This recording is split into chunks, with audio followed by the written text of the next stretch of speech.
Hello students, हम पढ़ रहे हैं लेसन नंबर 10 जिसका शीर्षक है रात का चौकीदार। यह एक पूरक पठन कहानी है जिसके रचयिता तन्मय जी हैं। हमने पिछले वीडियो में देखा कि हमारा जो पाठ है वह चौकीदार पर आधारित यह पाठ है, जिस पर हमने देखा कि चौकीदार किस तरह ठंडी में, वर्षा में, गर्मी में, मतलब 12 महीने वो कैसे हमारी घरों की और हमारी चौकीदारी करता है। रात में वह एक निरीह प्राणी सड़क पर लाठी ठोकते, सीटी बजाते, हमें सचेत करते हुए कॉलोनी में रात भर चक्कर लगाता रहता है। तो हमने देखा कि यहाँ चौकीदार और घर का जो मालिक होता है उनके बीच में वार्तालाप हो रही है। दोनों एक दूसरे को, एक पूछ रहा है, एक जवाब दे रहा है। तो इसी कहानी को हम आगे लेके जाने वाले हैं। तो हमने जहाँ पिछले वीडियो में जिन वाक्यों के साथ विराम दिया था कुछ इस तरह है। जब गृह मालिक पूछता है कि तो तुम फिर उन घरों के सामने सीटी बजाकर चौकसी रखते हो कि नहीं जहाँ से तुम्हें पैसे नहीं मिलते हैं।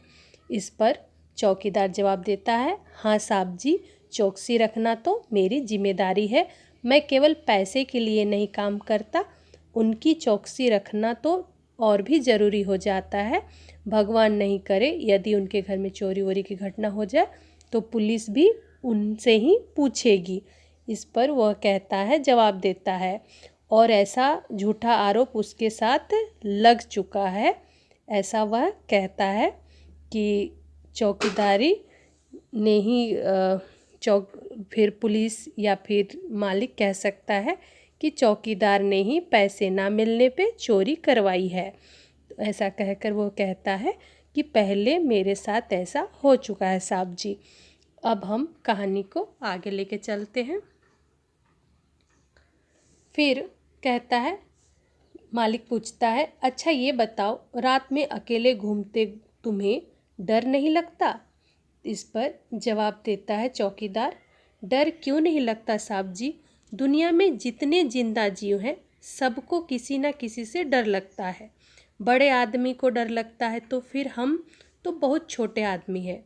कई बार नशे, पत्ते वाले और गुंडे बदमाशों से मारपीट हो जाती है।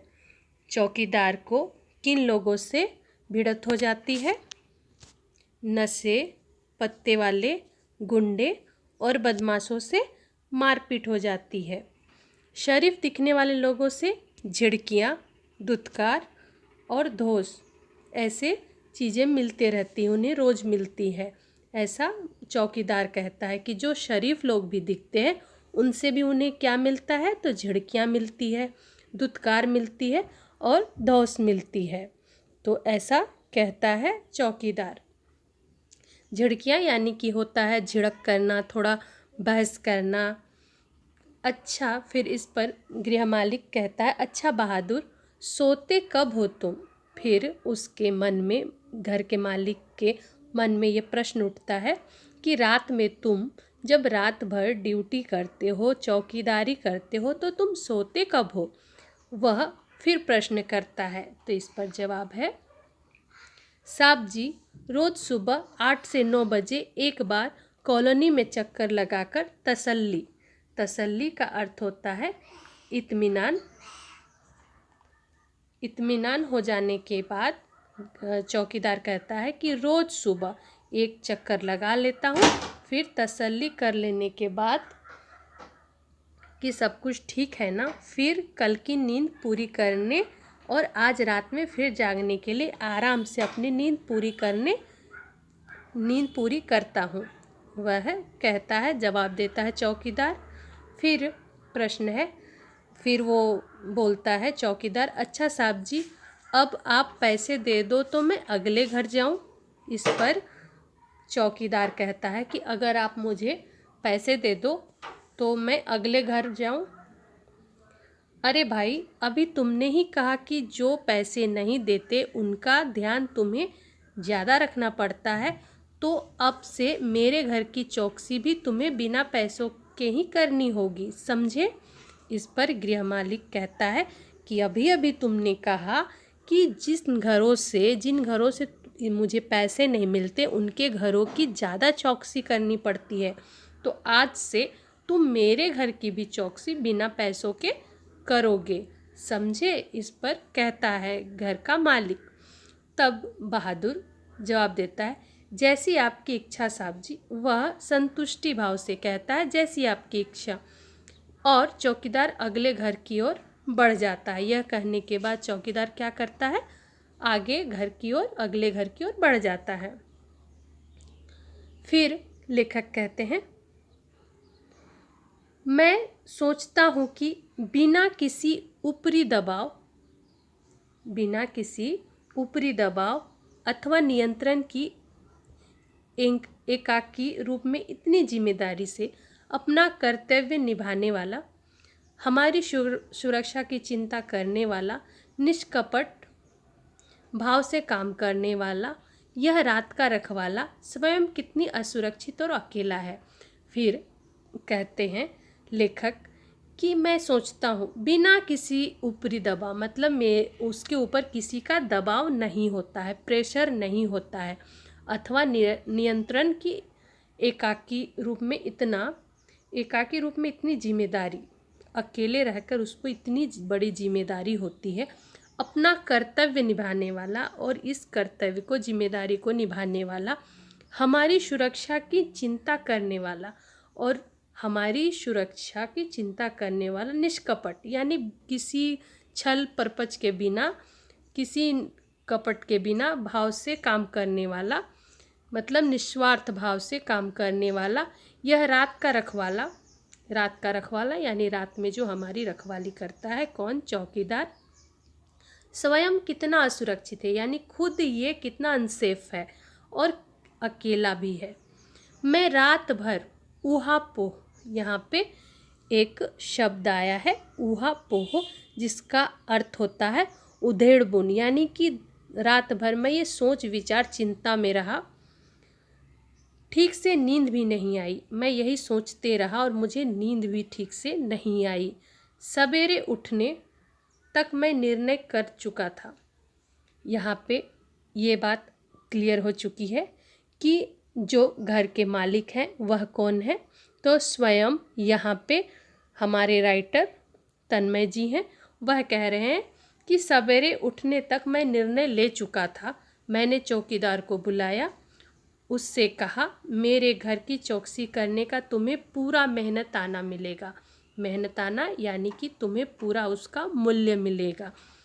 चौकीदार ने सलाम किया और चला गया। मैंने चैन की सांस ली और उसके प्रति श्रद्धा बढ़ गई यानी उसके प्रति जो मेरा स्नेह था, मेरा आदर था, वह बढ़ गया। और ऐसा कहने के बाद लेखक को उनको चैन की सांस भी मिली कि मैंने उसके जो मेहनत का मूल्य था वो चुका दिया या फिर चुकाऊंगा। यह कहने के बाद उन्हें बहुत संतुष्टि हुई और वह चला गया और उसके प्रति, उस चौकीदार के प्रति मेरी श्रद्धा जो थी वो बढ़ गई। हमारी आज की कहानी कुछ इसी तरह की थी, यानी कि हमारा जो ये लघु कथा था वो किसी बहुत बड़े परिदृश्य में एक छोटा सा क्षण या प्रसंग प्रस्तुत करने का जो चातुर्य था ये यही था कि इस पाठ में लेखक ने चौकीदार के माध्यम से जहाँ इस पेशे से जुड़े लोगों की ईमानदारी, कर्तव्य निष्ठा को दिखाई गई है, वहीं कुछ लोगों की मुफ्तखोरी क्या कि अगर मुफ्त में मुझे चौकसी मिल रही है, चौकीदारी मिल रही है, तो मैं उसके बदले में मूल्य क्यों चुकाऊं।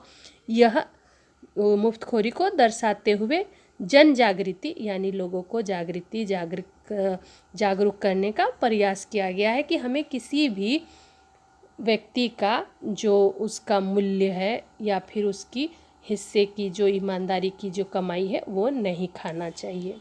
तो आज की इस वीडियो के माध्यम से जो आपका प्रश्न है वो है, आपको ये संजाल पूर्ण करना है। संजाल क्या है? चौकीदार से मारपीट करने वाले कौन कौन 4 लोग हैं, उनके नाम आपको लिखने हैं। दूसरा है,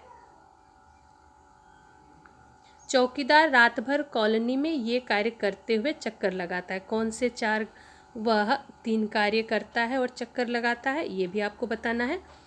आपका तीसरा प्रश्न है,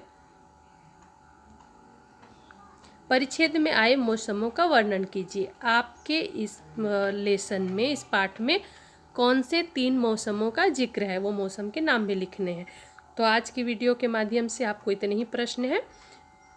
एक चौथा और भी है, ध्यान देंगे। शरीफ दिखने वाले लोगों से ये मिलना तो रोज़ की बात है।